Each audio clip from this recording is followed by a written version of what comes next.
Bonjour à tous! Merci de nous rejoindre pour cette nouvelle vidéo de tutoriel Nalios. Si vous êtes là, c'est sûrement parce que vous souhaitez en savoir plus sur la création de cours dans l'application e-learning Doodoo. Alors, ne perdons pas de temps et allons directement dans le vif du sujet. Je vais commencer par me rendre dans l'application e-learning. Puis, je vais créer un cours en cliquant tout simplement sur Nouveau. Je vais donner un titre à mon cours, juste ici. Je vais ensuite associer une image pour donner un aspect visuel sympathique pour mes apprenants. Et je vais aussi associer des étiquettes pour préciser par exemple le niveau requis pour suivre ce cours, débutant, intermédiaire ou expert, ou encore le fait qu'un cours soit certifié ou non. Autrement dit, les étiquettes sont un bon moyen de filtrer et de partager des informations clés rapidement avec les apprenants. Ensuite, vous avez une série d'onglets que nous allons explorer ensemble. Contenu, description, options et karma. Sous contenu, vous verrez les contenus du cours. Qu'est-ce qu'un contenu? Eh bien, imaginez tout simplement qu'un cours est un livre sur un sujet et que les contenus sont des chapitres de ce livre. Vous pouvez ajouter autant de contenus que vous le souhaitez dans un cours et vous pouvez les organiser en sections comme bon vous semble. Pour ajouter une section, cliquez tout simplement ici sur Ajouter une section.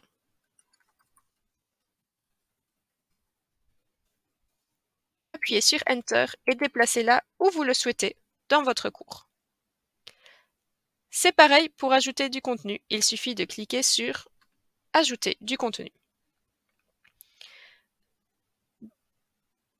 Alors, dans le contenu, vous avez plusieurs configurations également. Vous pouvez donner un titre à votre contenu, une image, des étiquettes, comme pour les cours. Dans l'onglet Documents, déterminez le type de contenu. Donc vous pouvez choisir entre Images, Articles, Documents, Vidéo, Quiz, et vous pourrez également sélectionner Certification si vous avez activé les certifications dans votre application e-learning. Ajoutez ensuite un responsable. Estimez une durée pour donner aux apprenants un aperçu du temps qu'ils consacreront à ce contenu. Et autorisez l'aperçu ou non.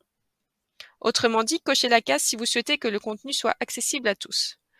Vous pouvez aussi donner la possibilité aux apprenants de télécharger ce contenu. Dans l'onglet Description, décrivez tout simplement le contenu en quelques mots pour que vos apprenants comprennent rapidement de quoi il s'agit.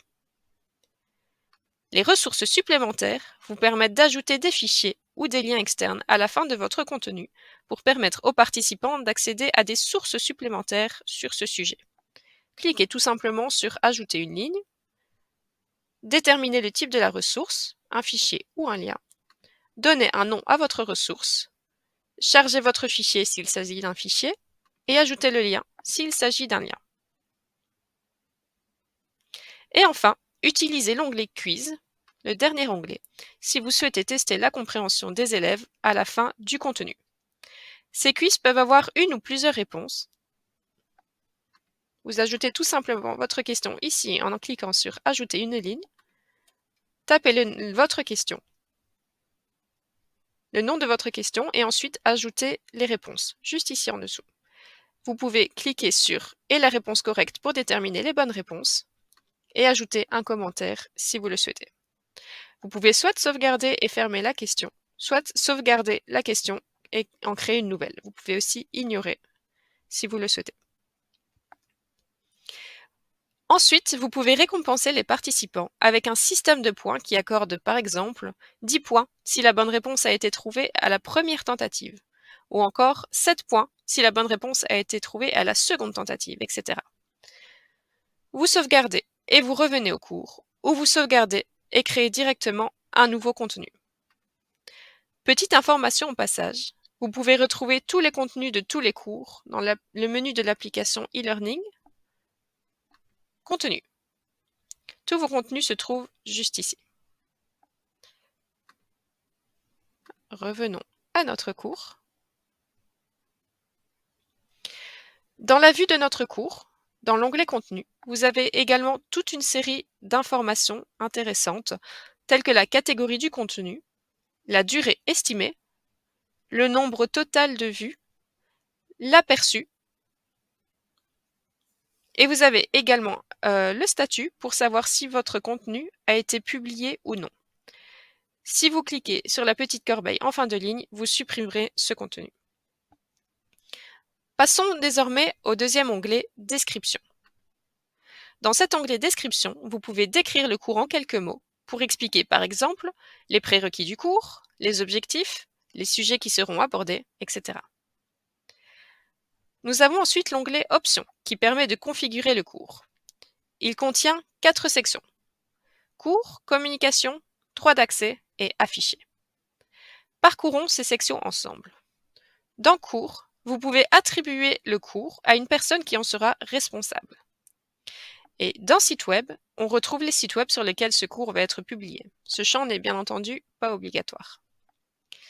Dans communication, il y a la possibilité d'autoriser ou non les participants à aimer et à commenter le contenu, mais aussi à soumettre des avis sur le cours.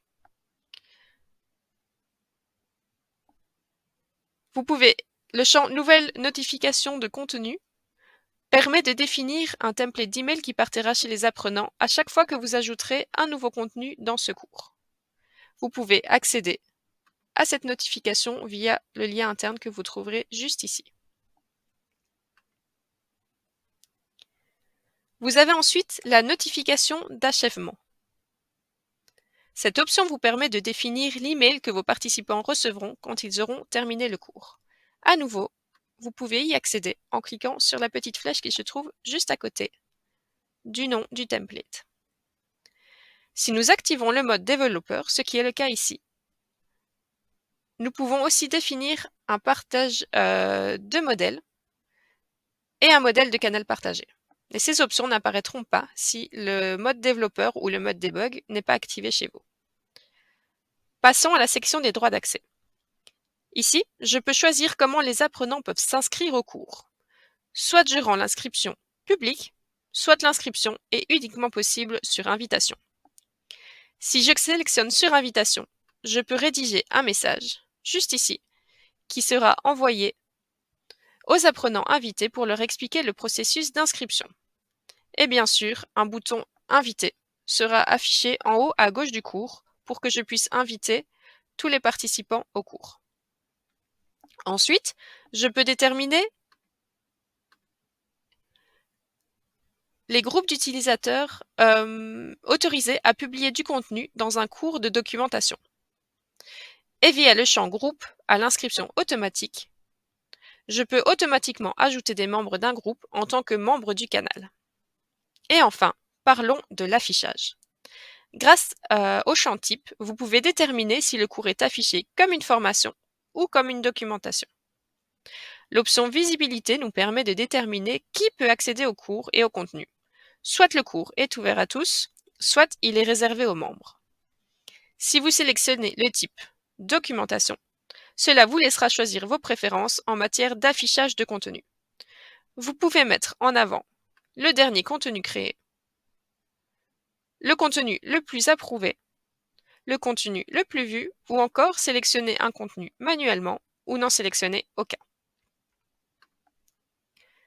Nous allons maintenant passer au quatrième onglet Karma. Cet onglet a trait à la gamification. La gamification dans Odoo, c'est quoi? C'est tout simplement une façon de récompenser les apprenants et de les motiver grâce à un système de points de karma. Autrement dit, vous pouvez attribuer un certain nombre de points aux apprenants lorsqu'ils finissent un cours par exemple, ou encore quand ils ajoutent un avis, un commentaire ou un vote. Vous avez aussi, au niveau du cours, toute une série de Smart Buttons que vous retrouverez ici en haut à droite. Le premier fait un lien vers le nombre de visites. Donc si vous cliquez dessus, voilà, vous arrivez sur vos contenus. Vous avez aussi le nombre de participants en cours, par exemple. Si vous avez activé les certifications, vous verrez le nombre de personnes certifiées. Mais ici, en l'occurrence, il n'y a pas de certification. Ça, il s'agit juste d'un tag ici. Donc vous avez juste le nombre de participants qui ont terminé le cours, donc qui sont arrivés à la fin du cours. Ici, vous retrouverez les avis.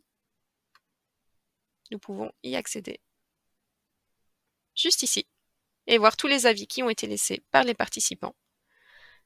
Et vous pouvez également aller au site web. Donc cela vous permettra d'accéder au cours sur votre site web. Voilà, mon cours est prêt. Il ne reste plus qu'à le publier en ligne. Donc pour le publier en ligne, c'est très simple.